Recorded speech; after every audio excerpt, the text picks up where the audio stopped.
அனைவருக்குமே வணக்கம். இந்த வீடியோவில் நம்ம எதை பற்றி பார்க்க போகிறோம் அப்படின்னு பார்த்தீங்கன்னா, அனைவருக்குமே தெரியும். இந்த மைவித்ரி ஆட்ஸ் என்ற நிறுவனம் பார்த்தீங்கன்னா செயல்பட்டு இந்த நிறுவனத்தில் நிறைய பேர் பார்த்தீங்கன்னா பணங்களை இழந்த சம்பவத்தின் அடிப்படையில் இந்த நிறுவனம் திடீர்னு முடக்கப்பட்ட சம்பவம் பெரும் அதிர்ச்சியை ஏற்படுத்தியிருந்தது. இதிலிருந்து தான் பார்த்தீங்கன்னா இந்த நிறுவனம் செயல்படுமா செயல்படாதா? பார்த்தீங்கன்னா இந்த நிறுவனத்துடைய ஸ்டேட்டஸ் என்ன டுடே அப்டேட் என்ன அப்படின்றத எல்லாருடைய ஒரு பெரிய கேள்வியாகவே இருந்திருக்கக்கூடிய நிலையில் தான் அனைவருக்குமே பார்த்தீங்கன்னா ஒரு ஆடியோ காட்சி கிடைத்திருக்கு. இதனால் பார்த்தீங்கன்னா மைவித்ரி ஆட்ஸ் என்ற நிறுவனம் பார்த்தீங்கன்னா தோண்ட கிளம்பும் போதாம் பார்த்தீங்கன்னா கிடைத்திருக்கு. சில ஹைகோர்ட்டே அதிரடியாக களத்தில் இறங்கியிருக்காங்க.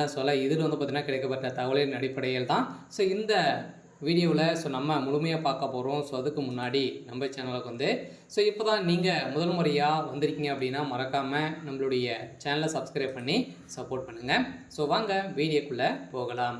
பார்த்தீங்கன்னா இந்த மைவித்ரி ஆட்ஸ் என்ற நிறுவனம் செயல்பட்டு வந்தது. இதில் பார்த்தீங்கன்னா நிறைய பொருட்களை விற்பது, உணவுப் பொருட்களை.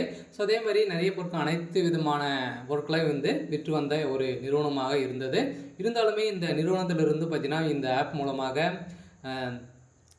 வரக்கூடிய விளம்பரங்களை பார்ப்பதன் மூலமாகவும் ஒரு நாளைக்கு 5 ரூபாயிலிருந்து 1000 ரூபாய் வரைக்கும் நீங்கள் ஈட்டலாம் அப்படின்ற மாதிரி இந்த நிறுவனம் பார்த்தீங்கன்னா கொடுத்த அப்டேட்டின் பிரகாரம் பார்த்தீங்கன்னா நிறைய உறுப்பினர்கள் இதில் சேர ஆரம்பிச்சிருந்தாங்க. இதன் அடிப்படையில் நிறைய பேர் இது வரைக்கும் 1,21,000 பேருக்கு மேலே பார்த்தீங்கன்னா லட்சம் பேருக்கு மேலே இதில் சேர்ந்துருக்காங்க. இதில் நிறைய மோசடிகள் இது வரைக்குமே 17 லட்சம் கோடிக்கு மேலே பார்த்தீங்கன்னா இதில் மோசடிகள் நடந்திருக்கு அப்படின்ற மாதிரி இப்போ இந்த நிறுவனம் பார்த்தீங்கன்னா கண்டுபிடித்திருக்காங்க. இதன் அடிப்படையில் தான் பார்த்தீங்கன்னா இந்த நிறுவனத்தை பொறுத்தளவுக்கு பார்த்தீங்கன்னா நிறைய பேர் புகார்கள் தெரிவித்திருக்கக்கூடிய சூழ்நிலை தான் இப்போ பார்த்தீங்கன்னா இந்த நிறுவனம் பார்த்தீங்கன்னா டெல்லிக்கு சேஞ்ச் செய்ய போகிறதாக ஒரு தகவல் வழியாக இருக்குது. அனைவருக்குமே ஒரு மகிழ்ச்சிகரமான தகவலாக இருந்தாலுமே பார்த்தீங்கன்னா இந்த மே 15ஆம் தேதிக்குள்ளே பார்த்தீங்கன்னா இந்த நிறுவனம் சேஞ்ச் ஆகிடும். அதிலிருந்து பார்த்தீங்கன்னா இது செயல்படும் அப்படின்றது தான் ஒரு அஃபீஷியலாகவே தகவல் வழியாக இருக்குது. தமிழ்நாட்டில் இது